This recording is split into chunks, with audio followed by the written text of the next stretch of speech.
ಒಂದು ಇನ್ಫ್ರಾಸ್ಟ್ರಕ್ಚರ್ನ ಅವಶ್ಯಕತೆ ಇದೆ. ಅದಕ್ಕೆ ಅನುದಾನಗಳನ್ನು ತರಿಸ್ಕೊಡ್ತಕ್ಕಂಥದ್ದು ನನ್ನ ಜವಾಬ್ದಾರಿ. ಆ ಮೈ ಶುಗರ್ನ ಶಾಲೆಗೆ ಒಂದು ಇತಿಹಾಸ ಏನಿದೆ ಅದನ್ನು ಯಾವುದೇ ಕಾರಣಕ್ಕೂ ಖಾಸಗೀಕರಣ ಬೇಡ. ಏನು ಇನ್ಫ್ರಾಸ್ಟ್ರಕ್ಚರ್ನ ಅವಶ್ಯಕತೆ, ಮೂಲಭೂತ ಸೌಕರ್ಯಗಳ ಅವಶ್ಯಕತೆ ಇದೆ, ಅದು ಎಲ್ಲದಕ್ಕೂ ನಾನು ನೆರವನ್ನು ಕೊಡ್ತಕ್ಕಂಥ ಒಂದು ಮಾತೇನು ಕೊಟ್ಟಿದ್ದೇನೆ. ಯಾರೋ ಅದ್ರ ಬಗ್ಗೆ ಸಣ್ಣದಾಗಿ ಮಾತನಾಡೋ ಅವಶ್ಯಕತೆಯೂ ಇಲ್ಲ, ಲಘುವಾಗಿ ಮಾತನಾಡೋದು ಅವಶ್ಯಕತೆ ಇಲ್ಲ. ಈಗಾಗಲೇ ಸುಮಾರು 10 ಕೋಟಿ ವೆಚ್ಚದ ಕಾಮಗಾರಿಗಳಿಗೆ ಅರ್ಜಿಯನ್ನು ಕೊಟ್ಟಿದ್ದಾರೆ. ಅದಕ್ಕೆ ಈಗಾಗಲೇ ಪ್ರೋಸೆಸ್ ನಡೀತಾ ಇದೆ. 10 ಕೋಟಿ ಹಣವನ್ನು ಸದ್ಯದಲ್ಲೇ ಕೆಲವೇ ದಿನಗಳಲ್ಲಿ ಹಣವು ಬಿಡುಗಡೆ ಆಗುತ್ತೆ. ಯಾವುದೇ ರೀತಿಯ ಅನುಮಾನಗಳು ಅವಶ್ಯಕತೆ ಇಲ್ಲ. ನಾನು ಏನು CSR ಫಂಡ್ ಮುಖಾಂತರ ನಮ್ಮ ಸರ್ಕಾರದ ಕಾರ್ಯಕ್ರಮಗಳ ಬಗ್ಗೆ ಚರ್ಚೆ ಮಾಡಲಿಕ್ಕೆ ಹೋಗೋದಿಲ್ಲ. ಆದರೆ ನನಗಿರ್ತಕ್ಕಂಥ ಅವಕಾಶ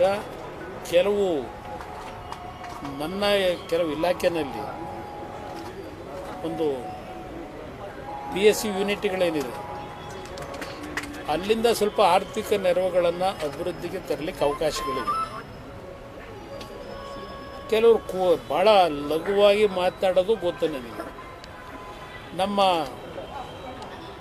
ಮತದಾರ ಬಂಧುಗಳಲ್ಲೂ ಸಹ ಒಂದು ಆಸೆ ಇರತಕ್ಕಂಥದ್ದು,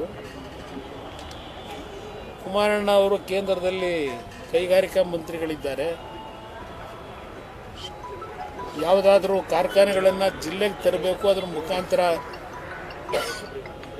ನಿರುದ್ಯೋಗ ಸಮಸ್ಯೆಗೆ ಪರಿಹಾರ ದೊರಕಿಸಬೇಕು ಅಂತಕ್ಕಂಥದ್ದು ಭಾಳ ಜನಗಳ ಅಭಿಪ್ರಾಯವೂ ಇದೆ, ಆಸೆನೂ ಇಟ್ಕೊಂಡಿದ್ದಾರೆ. ಒಂದು ಮಾಧ್ಯಮದ ಸ್ನೇಹಿತರ ಮುಖಾಂತರ ನಾನು ಜಿಲ್ಲೆಯ ನನ್ನ ಬಂಧುಗಳಿಗೆ ಮನವಿ ಮಾಡ್ತಕ್ಕಂಥದ್ದು, ಕೈಗಾರಿಕಾ ಮಂತ್ರಿ ಅಂತಕ್ಕಂಥದ್ದೇನಿದೆ ದೆಹಲಿನಲ್ಲಿ, ಇವತ್ತು ಕೈಗಾರಿಕೆಗಳನ್ನು ತರತಕ್ಕಂಥ ಅಧಿಕಾರಗಳು ಇರ್ತಕ್ಕಂಥದ್ದು ರಾಜ್ಯ ಸರ್ಕಾರದಲ್ಲೇ. ಕೈಗಾರಿಕಾ ಮಂತ್ರಿ ಇರ್ಬೋದು ನಾನು, ಆದರೆ ಕೆಲವು ಕೇಂದ್ರ ಸರ್ಕಾರದಲ್ಲಿ ಇರ್ತಕ್ಕಂಥ ಕೆಲವು ಸ್ಕೀಮ್ಗಳೇನಿದೆ, ಕೈಗಾರಿಕೆಗಳ ಒಂದು ಪ್ರೋತ್ಸಾಹ ಕೊಡ್ತಕ್ಕಂಥ ಕೆಲವು ಸ್ಕೀಮ್ಗಳನ್ನು ಅನುಷ್ಠಾನಕ್ಕೆ ತರತಕ್ಕಂಥ ಒಂದು ಲಿಮಿಟೇಷನ್ ಅಷ್ಟೇ ನಂದು. ರಾಜ್ಯ ಸರ್ಕಾರದ ವ್ಯಾಪ್ತಿನಲ್ಲಿ ಇವತ್ತು ನೀವು ಪ್ರತಿನಿತ್ಯ ನೋಡ್ತಾ ಇದ್ದೀರಿ, ಪಕ್ಕದ ಆಂಧ್ರ ಪ್ರದೇಶ ನಮ್ಮ ರಾಜ್ಯದ ನಡುವೆ ನಡೀತಾ ಇರತಕ್ಕಂಥ ಪೈಪೋಟಿ ನೀವು ನೋಡ್ತಾ ಇದ್ದೀರಿ. ಇಲ್ಲಿ ನಾನು VISLನ ಕಾರ್ಖಾನೆ ಭದ್ರಾವತಿನಲ್ಲಿ, ಅದು ನನ್ನ ಪರ್ವಿನಲ್ಲಿ ಬರ್ತದೆ, ಅದನ್ನು ನಿಲ್ಲಿಸಿದ್ದಾರೆ. ಅದಕ್ಕೆ ಹೊಸ ಮರುಜೀವ ಕೊಡ್ತಕ್ಕಂಥದ್ದಕ್ಕೆ ಪ್ರಾಮಾಣಿಕವಾಗಿ ಪ್ರಯತ್ನ ಪಟ್ಟಿದ್ದೇನೆ. ಅದು ಈ ಡಿಸೆಂಬರ್ನೊಳಗೆ ಕಾರ್ಯಾರಂಭವೂ ಆಗ್ತಕ್ಕಂಥ ಒಂದು ವಾತಾವರಣ ಈಗಾಗಲೇ ತೀರ್ಮಾನ ತೆಗೆದುಕೊಂಡಿದ್ದೇನೆ. ಮತ್ತು ನಮ್ಮ HMT ಅದು ಸಹ ನನ್ನ ಪರ್ವಿಗೆ ಬರ್ತಕ್ಕಂಥದ್ದು. ಅದಕ್ಕೂ ಸಹ ಈಗಾಗಲೇ ನಮ್ಮ ನೀತಿ ಆಯೋಗದಲ್ಲಿ ಸರಸ್ವತ್ ಅಂತ ಹೇಳಿ ಒಬ್ಬರು ಮೆಂಬರ್ ಇದ್ದಾರೆ, ಅವರ ಅಧ್ಯಕ್ಷತೆಯಲ್ಲೇ ಒಂದು ಕಮಿಟಿ ಮಾಡಿ ಆ HMT ಕಾರ್ಖಾನೆಗೆ ಒಂದು ಪುನಶ್ಚೇತನ ಯಾವ ರೀತಿ ಕೊಡ್ಬೋದು ಅಂತಕ್ಕಂಥ ಒಂದು TPRನು ತಯಾರು ಮಾಡ್ತಾ ಇದ್ದೇವೆ. ಅಲ್ಲೂ ಸಹ ಇವತ್ತೇನು ನಮ್ಮ ರಾಜ್ಯದ ಆ HMT ಕಾರ್ಖಾನೆಗೆ ಒಂದು ಕಾಲದಲ್ಲಿ ಒಂದು ದೊಡ್ಡ ಮಟ್ಟದ ಹೆಸರಿತ್ತು. ಏನು ಈ ವಾಚ್ಗಳು ಅವರೇ ತಯಾರು ಮಾಡ್ತಾಯಿದ್ರು, ಒಂದು ಹೆಸರು ಇತ್ತು. ಅದ್ರ ಜೊತೆಗೆ ಮೆಷಿನ್ ಟೂಲ್ಸ್ನ ಒಂದು ದೊಡ್ಡ ಮಟ್ಟದಲ್ಲಿ ಚಟುವಟಿಕೆ ನಡೀತಿತ್ತು. ಎಲ್ಲ ಇವತ್ತು ಸ್ಥಗಿತಗೊಂಡಿರ್ತಕ್ಕಂಥದ್ದಕ್ಕೆ ಇತ್ತೀಚೆಗೆ ಆ HMTಯ CMD ಅವ್ರನ್ನ ಜಪಾನಿಗೆ ಕಳಿಸಿದ್ದೆ. ಕೆಲವು ಟೆಕ್ನಾಲಜಿನ ಅಡಾಪ್ಟ್ ಮಾಡ್ತಕ್ಕಂಥದ್ದಕ್ಕೆ ಅವ್ರ ಜೊತೆ ಟೈಅಪ್ ಮಾಡಬೇಕು ಅಂತ ಹೇಳಿ HMT ಕಾರ್ಖಾನೆಗೂ ಒಂದು ಮರುಜೀವ ಕೊಡ್ತಾ ಇದ್ದೇವೆ. ಇದು ನನ್ನ ವ್ಯಾಪ್ತಿಗೆ ಬರ್ತಕ್ಕಂಥದ್ದು. ಇಲ್ಲಿ ಯಾವುದಾದ್ರೂ ಒಂದು ರೀತಿಯ ಜನತೆಯ ಒಂದು ಭಾವನೆ ಏನಿದೆ, ಏನಾದರೂ ಒಂದೆರಡು ಕಾರ್ಖಾನೆ ತರಬೇಕು ಅಂತಕ್ಕಂಥದ್ದು ನನ್ನ ಮೇಲೆ ನಿರೀಕ್ಷೆಯನ್ನು ಇಟ್ಕೊಂಡಿದ್ದಾರೆ. ಪ್ರಯತ್ನ ನಾನು ಪಡ್ತಾ ಇದ್ದೇನೆ, ಆದರೆ ರಾಜ್ಯ ಸರ್ಕಾರದ ಸಹಕಾರ ಬೇಕು. ನಾನಿಲ್ಲಿ ದೋಷ ಕೊಡಲಿಕ್ಕೆ ಹೋಗಲ್ಲ. ಈಗ ನೋಡಿ HMT ಕಾರ್ಖಾನೆ ಅದು ಫಾರೆಸ್ಟ್ ಲ್ಯಾಂಡ್ ಅಂತ ಹೇಳಿ ಅದನ್ನು ಸ್ಥಗಿತಗೊಳಿಸಬೇಕು ಅಂತ ಹೊರಟರು. ಇನ್ನು QSL ಕುದುರೆಮುಖ ಅದಕ್ಕೂ ಸಹ ಹಲವಾರು ರೀತಿ ಸಮಸ್ಯೆ ಉಂಟು ಮಾಡಿದರು. ಅದಕ್ಕೂ ಒಂದು ಮರುಜೀವ ಕೊಡ್ತಕ್ಕಂಥ ಕೆಲಸ ಮಾಡೋದು QSLನ. ಅದು ನಮ್ಮ ರಾಜ್ಯದಲ್ಲಿ ಅದು ಒಂದು ಅದು ನಾನು ಈಗ ಅದು ಯಾವುದಕ್ಕೂ ಚರ್ಚೆಗೆ ನಾನು ಹೋಗೋದಿಲ್ಲ. ಸಹಕಾರ ಕೊಡಿ ಅಂತ ಕೇಳಿದ್ದೇನೆ, ಹಲವಾರು ಬಾರಿ ಕೇಳಿದ್ದೇನೆ ರಾಜ್ಯ ಸರ್ಕಾರಕ್ಕೆ. ಈಗ ಇದುವರೆಗೂ ಪತ್ರಿಕೆಗಳಲ್ಲಿ ಹೇಳಿಕೆ ಕೊಡ್ತಾರೆ.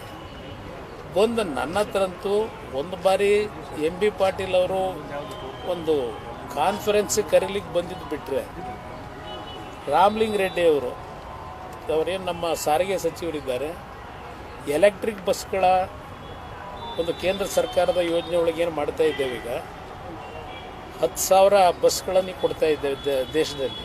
ಅದು ನನ್ನ ಇಲಾಖೆಗೆ ಸೇರುತ್ತೆ. 10,000 ಬಸ್ನಲ್ಲಿ ಎಲೆಕ್ಟ್ರಿಕ್ ಬಸ್ಗಳಲ್ಲಿ 4,500 ಕರ್ನಾಟಕ ಬೆಂಗಳೂರಿಗೆ ಕೊಡ್ತಾ ಇದ್ದೇವೆ.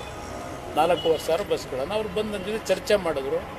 ಚರ್ಚೆ ಮಾಡಿದ ನಂತರ ನಾನು ಅವರ ಹವಾಲೇನಿತ್ತು ಅದಕ್ಕೆ ಗೌರವ ಕೊಡಬೇಕು, ಕೊಟ್ಟಿದ್ದೇವೆ. ಹೈಯೆಸ್ಟ್ ಬಸ್ಗಳು ಕರ್ನಾಟಕಕ್ಕೆ ಕೊಟ್ಟಿರ್ತಕ್ಕಂಥದ್ದು ಆ ಸ್ಕೀಮ್ನಲ್ಲಿ. ಅದರಿಂದ ಇವತ್ತು ನಾನು ಎಲ್ಲ ರೀತಿ ಸಹಕಾರ ಕೊಡಲಿಕ್ಕೆ ತಯಾರಾಗಿದ್ದೆ. ಮೊನ್ನೆ ನಾನು ಪ್ರಧಾನಮಂತ್ರಿಗಳಿಗೆ, ಗೃಹ ಸಚಿವರಿಗೂ ಏನು ರಾಜ್ಯದಲ್ಲಿ ರೈತರು ಇವತ್ತೇನು ಸಂಕಷ್ಟಕ್ಕೊಳಗಾಗಿದ್ದಾರೆ, ಅದರಲ್ಲೂ ವಿಶೇಷವಾಗಿ ಉತ್ತರ ಕರ್ನಾಟಕ 5-6 ಜಿಲ್ಲೆಗಳು ಸಂಪೂರ್ಣ ನೆಲ ಕಚ್ಚಿದೆ ಬೆಳೆ ಹಾಕಿರ್ತಕ್ಕಂಥದ್ದು. ಬಹುಶಃ ಮೊನ್ನೆ ಇಲ್ಲೂ ಸಹ ಅಕಾಲಿಕವಂತ ಮಳೆ ಮಂಡ್ಯದಲ್ಲಿ, ಪಾಂಡವಪುರದಲ್ಲಿ ಹೆಚ್ಚಿನ ಒಂದು ಬೆಳೆ ನಾಶ ಆಗಿರ್ಬೋದು, ಊರುಗಳಲ್ಲಿ ನೀರು ನುಗ್ಗುವಂಥದ್ದು ಎಲ್ಲ ನೋಡಿದೆ. ನಾನು ಪ್ರಧಾನಮಂತ್ರಿಗಳು ಮನವಿ ಮಾಡಿದ್ದೇವೆ, ಏನಾದರೂ ಹೆಚ್ಚಿನ ಒಂದು ನೆರವು ಕೊಡಿ ಅಂತ ಹೇಳಿ. ಇವತ್ತು ರಾಜ್ಯದಲ್ಲಿ ಸರ್ಕಾರ ಏನೋ 25,000 15,000 ಏನೋ ಹೇಳ್ಕೊಂಡಿದ್ದಾರೆ. ಇವತ್ತರೆಗೂ ನಾನು ಹಣ ಕೊಟ್ಟಿದ್ದು ಪರಿಹಾರ ಕಾಣಲಿಲ್ಲ. ಮೊನ್ನೆ ಕಲಬುರಗಿನಲ್ಲೂ ಸಹ ಬಂದ್ ಆಚರಣೆ ಮಾಡಿದ್ದಾರೆ ರೈತರು, ಇನ್ನೂ ಪರಿಹಾರ ಕೊಡಲಿಲ್ಲ ಅಂತೇಳಿ. ನಾನೀಗ ಅವೆಲ್ಲ ರಾಜಕೀಯ ಇಲ್ಲಿ ನಾನು ಮಾತಾಡ್ಲಿಕ್ಕೆ ಹೋಗೋದಿಲ್ಲ. ಅದು ಮಂಡ್ಯಕ್ಕೆ ಸಂಬಂಧಪಟ್ಟಾಗೆ ಹಲವಾರು ಶಾಲೆಗಳ ಅಭಿವೃದ್ಧಿಗಿರ್ಬೋದು, ಹಲವಾರು ಮೂಲಭೂತ ಸೌಕರ್ಯಗಳಿಗೆ ನನ್ನ ಕೈಲಾದ ಮಟ್ಟಿಗೆ, ಏಕೆಂದರೆ ರಾಜ್ಯ ಸರ್ಕಾರದ ಜವಾಬ್ದಾರಿ ಜಾಸ್ತಿ ಇದೆ. ಇಲ್ಲಿ ಹಲವಾರು ಸಮಸ್ಯೆಗಳು ನಾನು ಹೊರಗಡೆ ಹೇಳ್ತಕ್ಕಂಥದ್ದಕ್ಕಾಗಲ್ಲ, ಕೆಲವು ವಿಷಯಗಳನ್ನು, ಸೂಕ್ಷ್ಮವಾದಂಥ ವಿಚಾರಗಳು. ಆದರೆ ಮಂಡ್ಯ ಜಿಲ್ಲೆಯ ಜನತೆ ನನ್ನ ಮೇಲೆ ಒಂದು ವಿಶ್ವಾಸ ಇಟ್ಟೇನೋ, ನಾನೇನೋ ಬಂದರೆ ಏನೋ ಒಂದು ದೊಡ್ಡ ಮಟ್ಟದಲ್ಲಿ ಪರಿವರ್ತನೆ ತರ್ಬೋದು ಅಂತೇಳಿ ನಂಬಿಕೆ ಇಟ್ಟು ನನ್ನನ್ನು ಆಶೀರ್ವಾದ ಮಾಡಿದ್ದಾರೆ.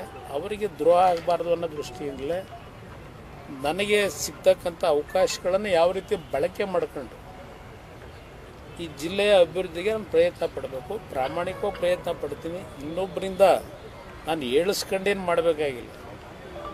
ನನಗೂ ಜಿಲ್ಲೆಯ ಸಮಸ್ಯೆಗಳು ಏನಿದೆ ಅಂತಕ್ಕಂಥ ಅರಿತುಕೊಂಡಿದ್ದೇನೆ. ಜಿಲ್ಲೆ ಅಷ್ಟೇ ಅಲ್ಲ, ರಾಜ್ಯದಲ್ಲೇ 2 ಬಾರಿ ಆಕಸ್ಮಿಕವಾಗಿ ಕಡಿಮೆ ಅವಧಿಯ ಮುಖ್ಯಮಂತ್ರಿಯಾಗಿ ಏನು ಕೆಲಸ ಮಾಡಬೇಕು ಅಂತಕ್ಕಂಥದ್ದು ರಾಜ್ಯದಲ್ಲೇ ಕೆಲವು ಅನುಭವ ನನಗೆ ಜನತೆ ಕೊಟ್ಟಿದ್ದಾರೆ. ನಾನು ಇನ್ನೊಬ್ಬರನ್ನ ಮೆಚ್ಚಿಸ್ಲಿಕ್ಕೆ ಮತ್ತಾರು ನಮ್ಮ ವಿರೋಧಿಗಳಿಂದ ಸರ್ಟಿಫಿಕೇಟ್ ತಗೊಳ್ಳೋದಕ್ಕೆ ನಾನು ಕೆಲಸ ಮಾಡಬೇಕಾದ ಅವಶ್ಯಕತೆ ಇಲ್ಲ.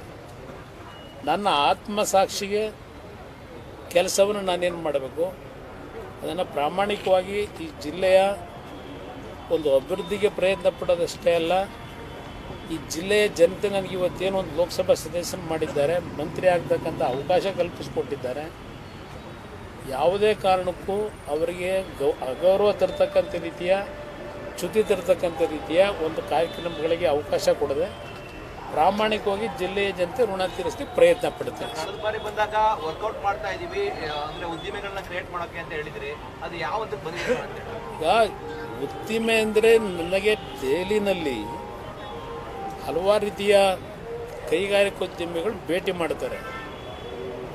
ಭಾಳ ಜನಕ್ಕೆ ರಿಕ್ವೆಸ್ಟ್ ಮಾಡ್ತಾ ಇದ್ದೇವೆ. ಅದರ ಪ್ರಶ್ನೆ ಏನಾಗಿದೆ, ಇವತ್ತು ದೇಶದಲ್ಲಿ ಪೈಪೋಟಿ ಇದೆ.